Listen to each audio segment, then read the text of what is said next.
Good evening, everybody. I've already been asked by some of you, what am I doing in Holyoke? Almost feels like a police interrogation. You with the glasses, you. I'm here because I was born here.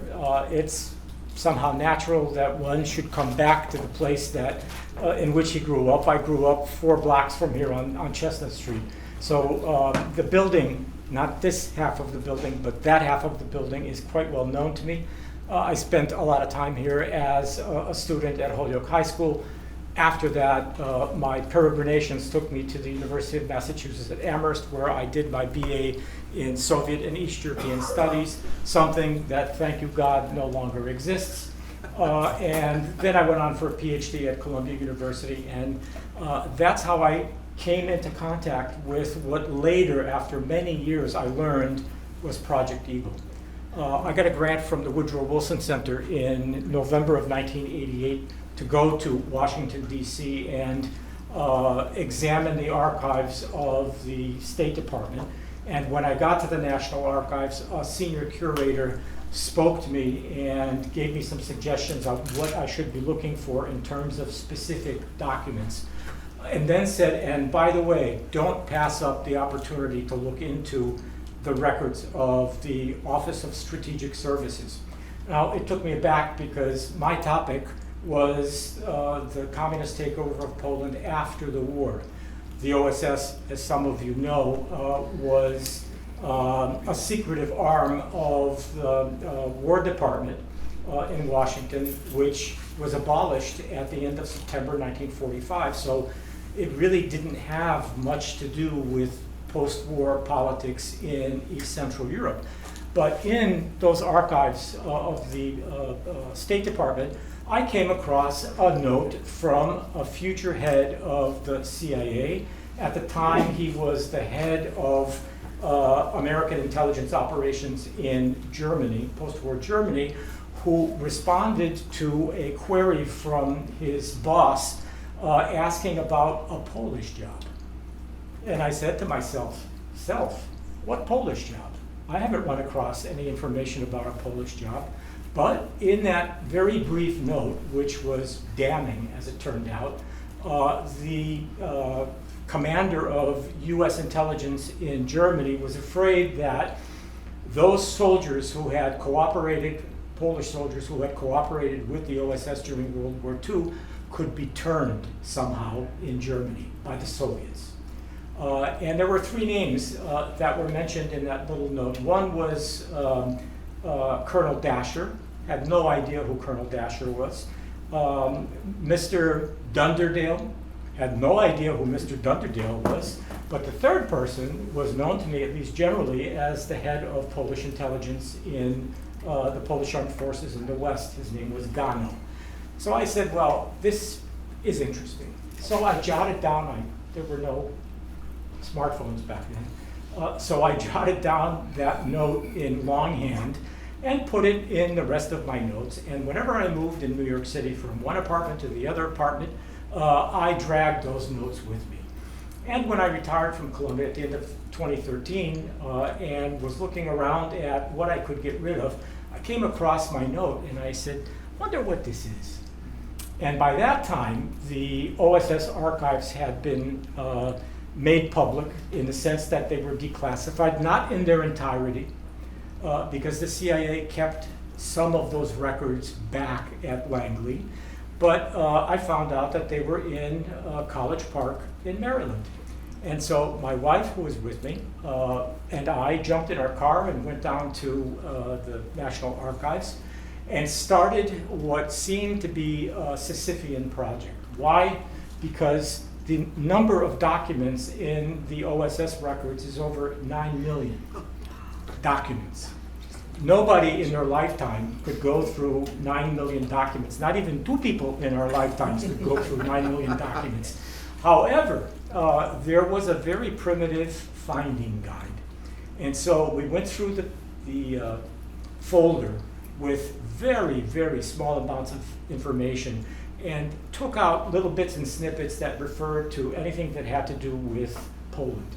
And I came across the list of employees of the OSS. There were 13,000 of them. That's about an American division. Yeah. Now, they were a very special organization, and they were picked, they were selected for their jobs in the OSS because, one, they could think outside the box. The boss wasn't interested in business as usual because, frankly, he didn't know what business as usual meant. He was, at the time, a colonel who was entrusted by FDR with a mission to collect strategic intelligence. And that meant doing things that military intelligence wasn't doing. And there was a lot of it, quite frankly. And you only begin to realize these things as you go into the literature and you see what the Americans thought they knew about what was happening in the European theater of operations and also in the Pacific theater of operations. And as usually happens in very large bureaucracies, there was a lot of infighting. Why? Because these were the new kids on the block. Here we are, seasoned professionals as military intelligence types, and some civilian from Wall Street is going to tell us what he thinks we should know. And so there wasn't a lot of friendship among the Americans. And when the war came basically to the western part of Europe, the OSS was called upon, particularly after the Battle of the Bulge, since the Americans failed to realize that there was going to be a Battle of the Bulge. They didn't know the Germans were going to attack. The ground commanders started to scream, "Where is our intelligence?" Well, guys, the intelligence people that you didn't want to be working on your part of the front are ready and able to help. Why? Because earlier that summer, Colonel Gano, the head of Polish intelligence, who was very well aware of political realities at the end of the Second World War and understood, like most higher-ranking Polish officers, that Poland, pre-war Poland, had no guarantees of its eastern borders from the English and the Americans. Both Churchill and FDR had smiled profusely, slapped backs, made nice comments about the heroism of Polish soldiers, and studiously avoided giving any kind of guarantees to the Polish state after the Second World War. Now, as the Russians, the Soviets, drew nearer to Western Europe, it became obvious that somebody would have to find out where marshalling yards were, where aerodromes, as they were called at that time, were, where tunnels were in the mountains, where German trains were hidden so they couldn't be strafed by Allied aircraft, where factories that made munitions and parts for planes and so on and so forth were located, and they needed somebody to do this. Well, in order to do this, if you're going to be successful, you need people who know German really well. And the Poles had lots of those people. Why? Because, let's see if I can figure this out.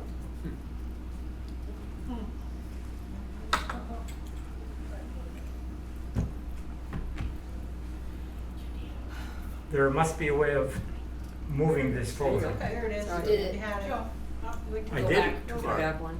Okay. John, that's So- a file. Pardon me? From this photograph or this map, you can see a purple area and a slightly brown area, and these were parts of pre-war Poland that were annexed by Nazi Germany in October of 1939. The Germans, after a time, found a really simple way of evading German law, which was a prerequisite for conscripting people into the army. You had to be a German citizen. Now, the Germans had a lot of people in their army who were not German citizens. How did they get around the law? They basically said, oh, by the way, you can sign a Volkslist. You can say that you are a German, and we'll accept that. And then we'll be happy to conscript you and send you into combat. Or if you fail to do that, we will simply put you in jail, put your family in jail or in a concentration camp. And lots of the men who served in Project Eagle had family members in camps. And they were also told that there could be more serious circumstances. And so these young men were essentially pulled into the Wehrmacht.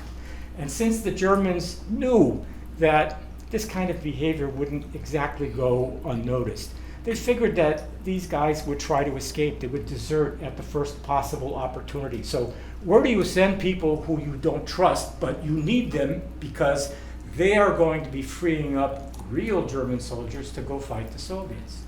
And they said, well, we'll send them to France and Italy. We don't have any borders with allies there. There are no allies on the continent. There's only Switzerland. And there they can do occupation duty. They can guard the marshalling yards. They can guard all sorts of places where Germans needed supervision. And so these young men were sent sometimes also into the army, if need be. And once they got there, they sought a quick exit. They didn't want to get killed.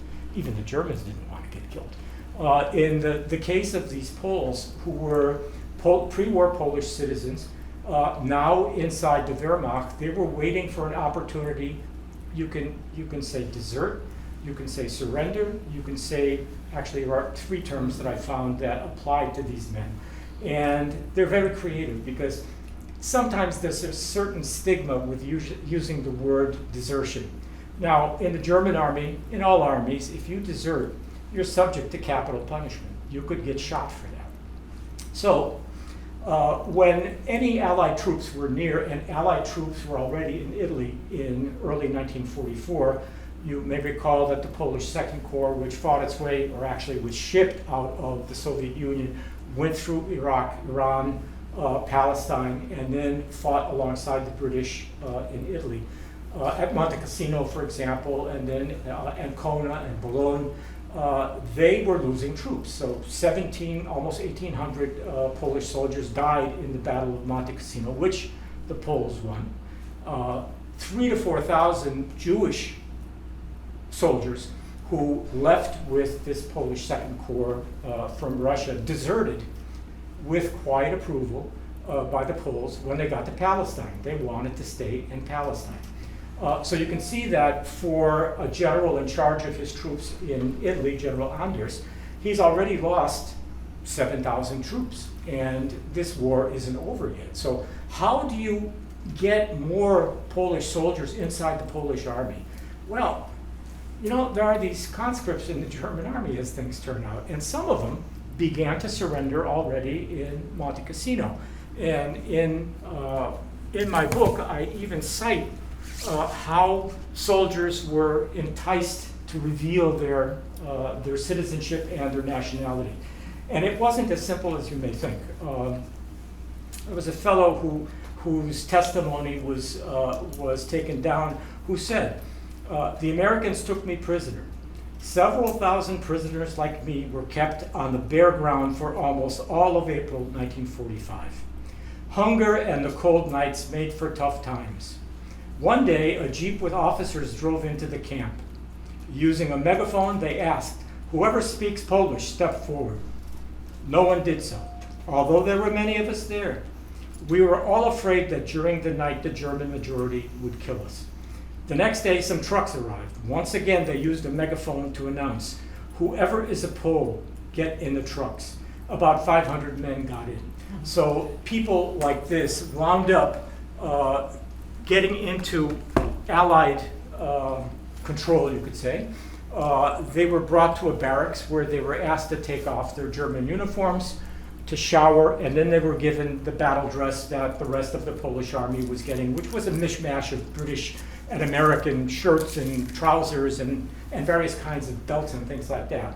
And then they were told, and now think up a code name, a pseudonym. You will not be using your real name when you get into the Polish army, because if, God forbid, you go into action and you get captured by the Germans, they will say that you are the deserter Jan Kowalski, and you're dead. And so men began to imagine themselves, or reimagine themselves, and put in names like Kujawski. Kujawy is a section of Poland. Somebody came from there and said, "Oh, I can remember that really easy, so I'm now Kujawski." Or Chojnicki, or in one case, which is the killer, René de Gaston. well, where are you going to find René de Gaston in Poland? And what happened was, I'll go back to him later. René de Gaston was a fellow who knew some French and decided that this was going to be his name because if he got captured in France, it wouldn't be so strange to have a French-sounding last name. And I'll go back to Sergeant de Gaston a little bit later. But everybody had this pseudonym, this code name that they were using. And a lot of these people already in 1944, when they were rounded up by Polish forces who not only were replenishing the losses that they were sustaining in battle or desertion in Palestine, they were now able to expand the number of units that they had, which means that in a relatively very short span, the Polish army became the fourth largest army, Allied army, fighting behind the Soviets, the Americans, the Brits, even ahead of the French. They were number 4. And so these troops were now being reevaluated, reassigned. They were looking at people for what they did before. Oh, were you in the Polish army in 1939 and you were in the tanks? Well, we have, of course, a tank division which could use replacements like you, so that's where you'll go. And at the same time, that summer, Colonel Gano came up with a very good idea. He said, if the politicians can't find a way to guarantee the eastern borders of Poland, maybe the Polish army can do it for them. And he dreamed up this intelligence project, which was very cheap. It was going to cost about 10,000 British pounds. And he pitched it to the Americans and said, look, you will want to have intelligence behind German lines as you move forward. And the army plans sometimes 5 years down the road. They didn't know when the end of the war would be. How long would it take General Patton or any other general to move that far east before the Soviets arrived? And so the idea was that they would come up with 40 recruits, volunteers, from Poles who were in a camp near Edinburgh, Scotland, in a place called Polkannon. They interviewed them, they looked at their dossiers, and they came up with 40 people who volunteered for what they called a very dangerous secret mission. They didn't know what they were getting themselves into. But they were all 20 years old, 21 years old, 22 years old. The oldest among them was a fellow who was 30, and he volunteered as well. All of them had really good reasons for wanting to stick it to the Germans. Lots of them had family members in concentration camps or labor camps. Many of them had fathers or uncles or cousins who were serving in the Wehrmacht as well. They had been through forced labor earlier in their careers also, and they understood what it meant to be under the heel, so to speak. And so they volunteered. Now, all 40 of them went through training. Initially, they sent them to Ringway Aerodrome, which today is known as a slightly larger operation called Manchester International Airport. Some of you may have landed there. And that's where, for a time, they were taught to jump with parachutes. It wasn't, and it isn't for everybody. I don't know that I would want to jump out of an airplane 300 feet above the ground, which is what most of them wound up doing. And it is certainly not a crime that somebody who thought he could do it, he could sit in what was called the Joe hole and jump, wound up needing a little bit of help. And that happened to one of the guys that I'll be talking about a little bit later.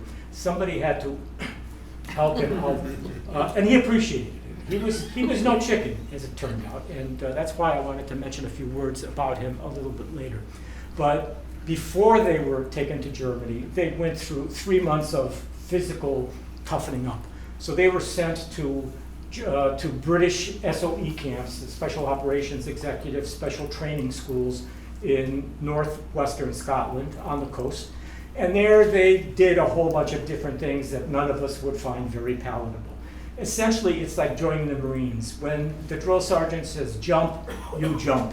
When they told them that now you're going to be disassembling various kinds of German and other weaponry with your eyes blindfolded, that's what they did. When they told them that they were going to be learning knots, That's also what they did. And I took the liberty of copying this sheet from one of the paramilitary reports as they were known. These were, and even the paper was British. So this is what the SOE was training their operatives to do when they were sent into various places in Europe. And you can see that there's weapons training, explosives, signaling and communications, how to write a report. We may think that it's really easy to write reports. Or just sit down with your pencil and you write it all out and all that. No, you have to be very concise. You have to get into a kind of a military mode. The smallest amount of words, the most amount of information. So they taught them all these things: map reading, rope work, close combat, and of course physical training. So these gentlemen spent from September through December in Scotland, and then they were supposed to get called back to London for spycraft, different kinds of training. And it's kind of funny. You may think that grown men in an army who are taught to salute, Polish people salute with two fingers like this, Brits salute like this, Americans salute if they do it all like this, and the Americans wanted to have their colleagues as escorts for these gentlemen as they trained from Scotland to England. What happened? The Americans lost the guys. Or to put it a different way, the Poles simply lost their handlers. They escaped from the people who were supposed to be taking them for further training.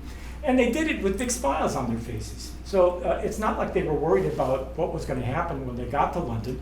They just got to London a little bit differently, that's all. And it was not lost on the Americans. The Americans understood that this is a special group which, for different reasons, reacts differently to questions of authority and also even language. Now, the Americans who were on the ground in London and who were with the OSS, most of them spoke Polish. So they were chosen because they could communicate with people even, okay, so he has a bit of an accent, you know. Chicago Polish is not Warsaw Polish. They spoke with these guys. They tried to help. The Poles understood that they were trying to do them a favor, and things went relatively well. So for another 2 months in London, these operatives, let's call them, these agents, wound up being small James Bonds. They learned how to use Minox cameras and take discrete pictures of themselves as well, as we'll see. And they found a way to walk down the street and look into shop windows to use them as mirrors to see if they were being followed by someone, and sometimes they were, by their own people, right, to see if they were doing a good job. All these kinds of bits and pieces that you see in spy movies, and maybe in the 1960s it all seemed very sort of exciting and so forth. In the 40s they were doing this, and they all did relatively well. At the end of this period, they took a test. And they had to prove to their handlers that they were sufficiently well trained to be able to participate in this deadly mission. What happened? When the time came after the Yalta Conference in February of 1945, when it became public knowledge that FDR and Churchill and Stalin had, behind the backs of everybody, including the Poles, signed a deal in Tehran in December of 1943 that this Polish Eastern, 48% of the Polish state was now the Soviet Union. General Micgiel, who was the commander of the 1st Armored Division, described in his memoirs, which I have but I'm not going to read, a brief sentence about what it did to his men. It took the air out of them. It took them by surprise because they thought that they were all allies and that they were fighting for the Poland that they knew. And they just didn't know that there was no more Poland that they knew. That was already Soviet territory, whether the Soviets were actually there or not. Now, by 1945, the Soviets were already on German territory. So it now was only 32 men, because 8 of them dropped out because they broke a leg, or they were sick, or they just didn't measure up. These 32 men were asked, do you want to go through with your missions? Here's where you're going to go. Here's the paperwork. You're going to be dropped here on this pinpoint, and these are your target facilities. You're going to find out where these things are and what they do there.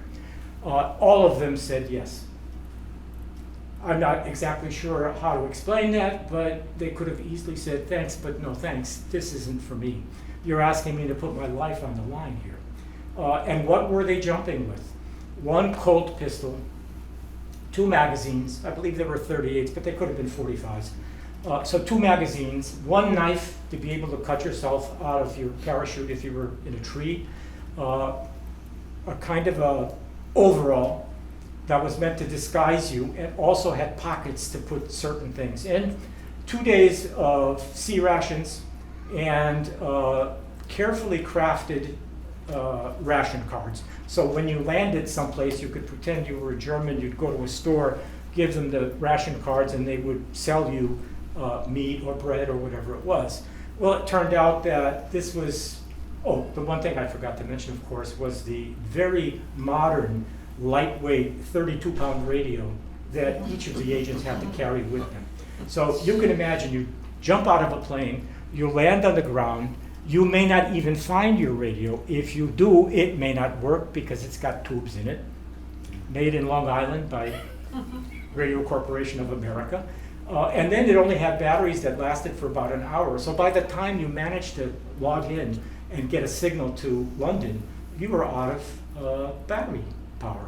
And so it didn't work. All the information that these 32 young men, were actually 30 because 2 of them were killed on the spot when they landed, was already sort of, as the Poles say, mustered after dinner. Musztarda po obiedzie. Those of them that did turn their information over to the Allies, to G2, found that they weren't believed because you're a damn German. You're German. I know you're a German. You can't be Polish. You're not Polish. You're not in the OSS. You're German. And when they asked some of the German officers who were there also being questioned about the paperwork, they said, it's German. It's perfect. This is German. They're Germans. These are Germans. And to them, they were Germans, but the Poles had, like most armies do, found men with special skills in the Polish underground who were criminals, and they were forgers, and they managed to forge the ration cards, the various Ausweise, the Kennkarte, all these documents that the young men were to show if they were challenged, and they were challenged. Now, I will only talk about a very few of them. And one of the men who had the least amount of trouble, it would seem, was a fellow named Gavor, Sergeant Gavor. As soon as the soldiers hit the ground in Germany, they got advanced to sergeant, staff sergeant in the American Army. And they started getting paid American dollars, $500 a month. Is that enough to get me to jump out of a plane at 300 feet with a pistol with 2 magazines, chewing gum, and what? And what's going to happen next? But they did. And when they landed, they found that some of them had better luck than others. That happens in wartime, as most GIs know. By the way, are there former members of the American Armed Forces in the crowd? Well, thank you for your service. So you may have a slightly different view of some of the information that I'm providing, but some of them had a relatively easy time of it. That is Mr. Gavor on the right. His real name was Bambinek. And Bambinek wound up getting pushed out of his B-24, landing on the ground, and in the next few days engaging in a firefight with obviously more heavily armed German troops and being able to escape from them. Now, I can't say after reading his mission report, which is the crux of this book, the mission reports by the 16 two-man missions were what the Allies received as evidence that these folks had tried to do their duty. It wasn't always the case that the information that they supplied was provided too late. Very often, counterintelligence corps, a part of the army that was interested in things like Gestapo men and SS men who were trying to escape, would use that information in combination with people like Gavor, Sergeant Gavor, Mr. Bambinek, to weed these people out of the German population and then interrogate them properly. So they did a kind of post-invasion survey work on behalf of the Allies, and they were very good at it. Bombinek wound up after the war going to England along with most of the Polish troops in the European theater, and he married a Polish girl who was a Siberian exile. She had been taken by the Soviets to Siberia and then came out with the Polish Second Corps. Her name was Jagielnicka. They had a son and a daughter, and because of my efforts, after I published my Polish book, which I have a copy of here, this book ends with the information that was available in the American archives and some other archives as well, up to September of 1945. After that, these guys disappeared off the screen. So what happened to those 30 survivors? Well, I started to put out ads in Polish newspapers. That book made the rounds, and I started to get emails from people who would say, for example, that I am the niece of this Polish soldier who is mentioned in your book, and I have some information and photographs.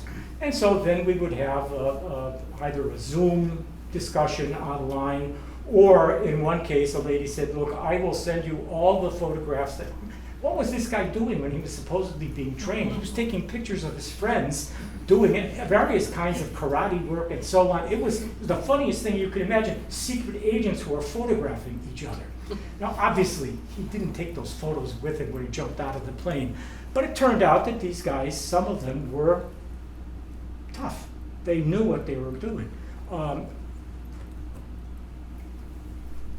This one, this is Adrian Alexander. You can see at the top his name, and you can see that his name is blanked out, his last name is blanked out. That's what I found in the National Archives. I had no idea who these guys were. Now, I think I know who he was. I think his last name was Markowski. I saw his paperwork, his personnel file, or at least what was left of it. And I can tell you that he was the oldest among these fellows, and he can be best described as a thug. Goon would be a little worse word to use, but you wouldn't want to meet up with this stocky, well-built, extremely strong, and handsome guy in the middle of the night, because you wouldn't survive the encounter. And what happened to him was the longest mission report. I won't read it to you, but I will tell you this. He got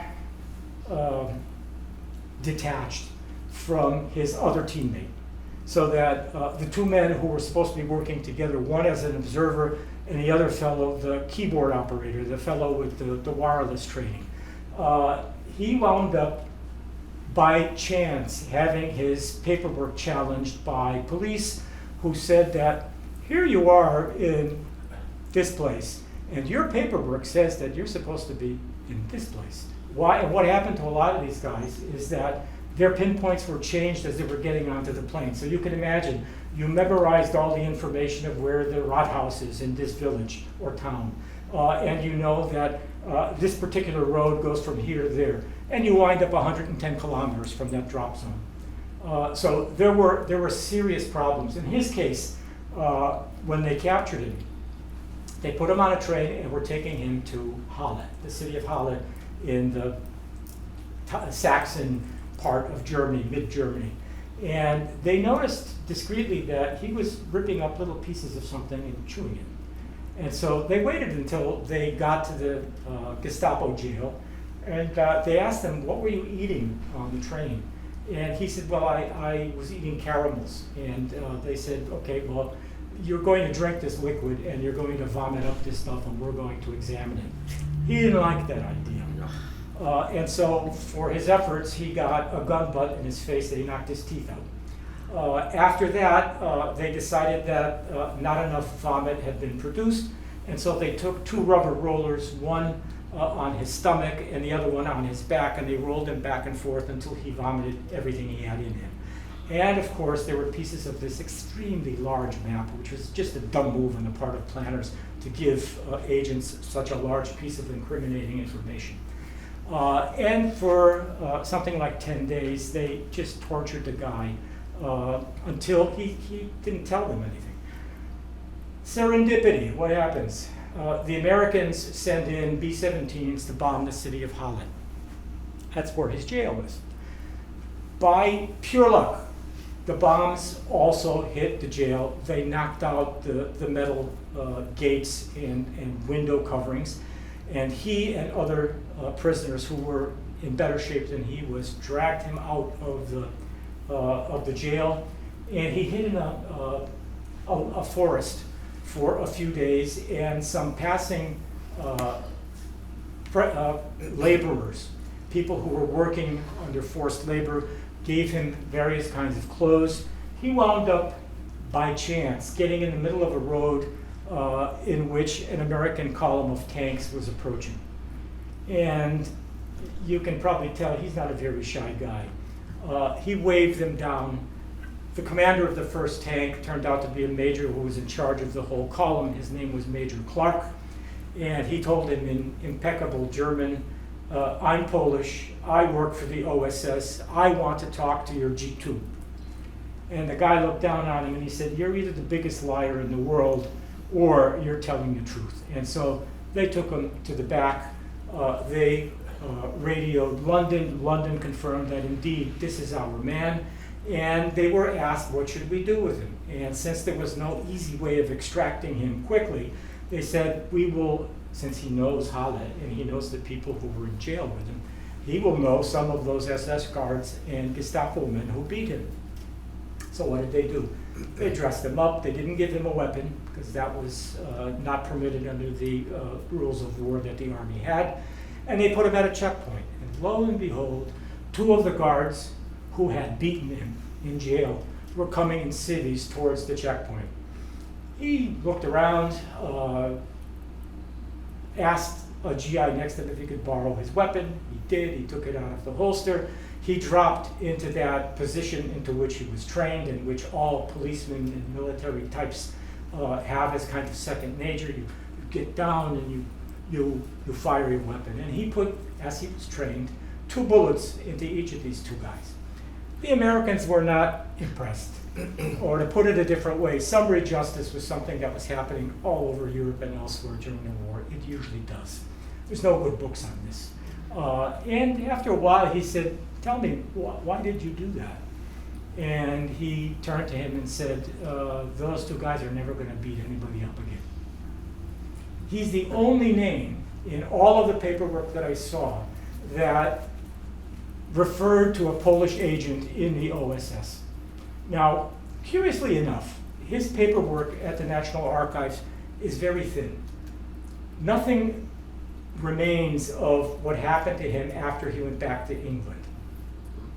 And I'm guessing, is this today too, how the CIA, back then it might have been the Special Services Unit, which replaced the OSS in October of 1945, is this how they protected people who were under threat of indictment for murder? Because he shot 2 unarmed men. And so, let's make this go away. No paperwork.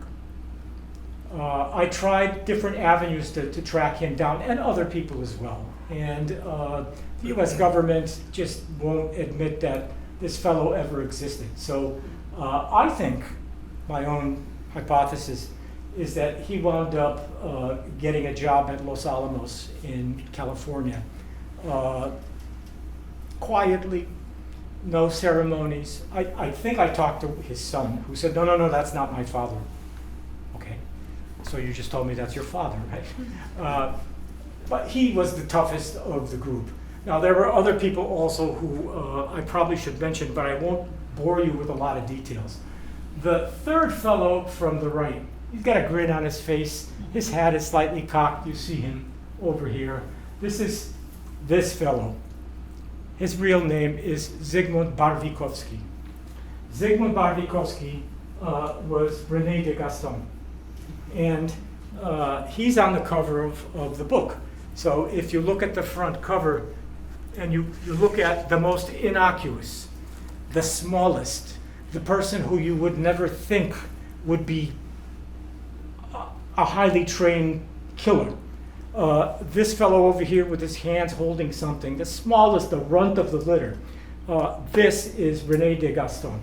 And René de Gaston lost his partner after he landed. And what did he do? He did what the OSS was looking for. They were looking for innovativeness. They were looking for courage. They were looking for people who could think outside of the box to get their mission done. And what did Mr. Barvikowski / Sergeant de Gaston do? He met the Kreisleiter of Halle, a German Nazi official of the district of Halle, and he talked the guy into believing that he worked for the Vichy government of France. So after all, René de Gaston, right? I got all the paperwork to prove it. And René de Gaston talked him into giving him money from the so-called labor fund that the Kreisleiter administered. And he told him that his mission from Vichy government was to make sure that French forced laborers were not involved in escape attempts and that they were not doing sabotage. And so the Kreisleiter thought, boy, this is a godsend. This is just what I need in my area. So here's some money. Any hotels that you need, you have it. And so he gave him a car. And René de Gaston drove around the neighborhood, taking copious notes in his mind. And when the Allies showed up a couple of weeks later, he handed that information over. So he wound up getting a Silver Star. Now, René de Gaston, after the war, was afraid of going back to Poland. Because he was afraid. Everybody heard stories about what was happening to Polish soldiers when they came back to what was now communist Poland. He didn't want to endanger his family, and so he wound up getting sponsored by a Czech industrialist in Cleveland, Ohio, named Wilczek. Mr. Wilczek was a wealthy man who owned one of the largest tool and die operations in the United States. He made automotive parts, and he got a job working for him. It suited him, not that he was particularly muscular or knew how to handle metal or something like that, but he worked for Mr. Wilczek. Mr. Wilczek gave him advances and more money. And then Mr. Wilczek decided that he was too old to do this anymore, and he decided to sell his company to Ingersoll Rand. Ingersoll Rand bought the plant. Mr. Barvikowski worked there for a few more years, and then Ingersoll Rand closed the plant because they had better plants elsewhere that could make tools and dies cheaper. And at the age of 53, in December of 1977, Ziggy Barvikowski, as he was known, passed away. He didn't have any family. He had no survivors, obviously. And the county of Cuyahoga in Cleveland, since nobody claimed the body, took him to Potter's Field, and buried him at their cost in December of 1977. His family in Poland sent him a Christmas card, which was returned to them in Poland with a stamp, deceased. So they knew he was dead, but they didn't know much more than that. And I started to do what historians do, and I got lucky and found his trail, and thought it was exceedingly poignant that somebody who was described in his Silver Star citation for being innovative and courageous and all these other adjectives which showed that this was really a very good OSS agent, was buried at the county's cost in Cleveland, Ohio. I wound up finding his brother's son, so his nephew, with whom I'm in contact. And I asked them, did you ever get from the Americans his Silver Star? And they said, no, we don't know what happened to it. And I'm guessing that it was just part of the stuff that the cleaners came in and pitched out, but after he passed away. So I went to the U.S. National Archives and said, I have permission from the family to inquire about a replication of his Silver Star. And they said, we believe you, but under U.S. law, only direct descendants, so direct family of Mr. Barvikowski can request a replacement. But the young lady who wrote to me was very kind and said, Don't be despondent. There is a company that does excellent replicate silver stars. You can buy one for a few bucks, which I did, and which I will be presenting to his cousin when I see him in Warsaw within the next month or so. So I will hold it there because you probably have some questions you would like to ask. I will simply say that the commendation that these 32 men, actually 40, received from Colonel Dasher, who was the OSS leader of Project Eagle. He was the one who was responsible for all of the things, the logistics, the planes, the training schools, all that stuff. And then also writing up the citations, which went to General Eisenhower, when he was asked what he thought of it. And he wrote a very, very nice letter to the Polish general in charge of the general staff. And that was as much as we knew when this black book came out in 2019. My new book has a lot more information on what happened to these fellows and their families too after the Second World War. So that's where I'm going to stop. And thank you very much for your patience. For those of you who are asleep, time to wake up now.